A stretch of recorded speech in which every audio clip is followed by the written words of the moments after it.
Wavesound Audiobooks presents an unabridged recording of The Moscow Defector by W Hammond, narrated by Stephen Perring.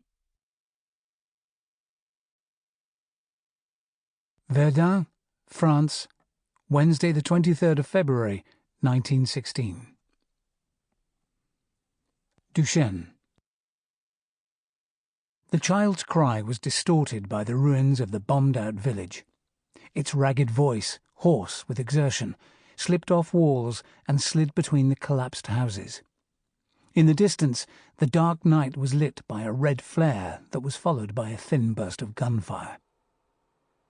"I've lost my mind," thought Auguste Duchene as he pulled himself over the remains of a garden wall and slid down the side of a blast crater. Crossing quickly to the opposite side, he pumped his legs to gain traction in the freshly churned soil as he climbed to the top of the incline. He lay among remnants of new carrots and potatoes and looked out across the village. The headstones of a small graveyard lay broken and shattered beside the bricks of the church that once watched over it. To the right of it was the village square. The few storefronts that remained had spewed their glass and timber across cobblestones and the bodies of dozens of French soldiers. These men had been living only a day ago, until the barrage of German artillery had shredded the earth. The sickly sweet smell of death was already rising from them. The child started crying again. It was close. Clutching his rifle, Duchene pulled himself out of the crater and leapt another low wall into the town square. It was night, which meant shelling was unlikely.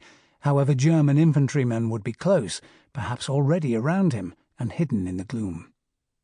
His head was still ringing from the sound of shelling, and he had come to accept an hour ago that he was lost. He was unsure which village this was, where his front lines were, and from which direction the German army was approaching. He had been trapped by fear, unable to move until he heard the child, its voice cutting through the stillness and giving him a purpose. Duchene slid beside the body of a horse and paused again. He allowed himself to briefly close his eyes as he tried to drive the ringing from his ears and seek out the sound of the child. A minute passed before it made another sound, but he could hear it properly now, a dry whimper with no more tears to give.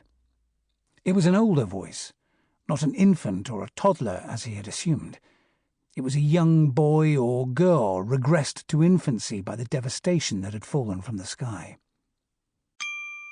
Sample complete. Ready to continue?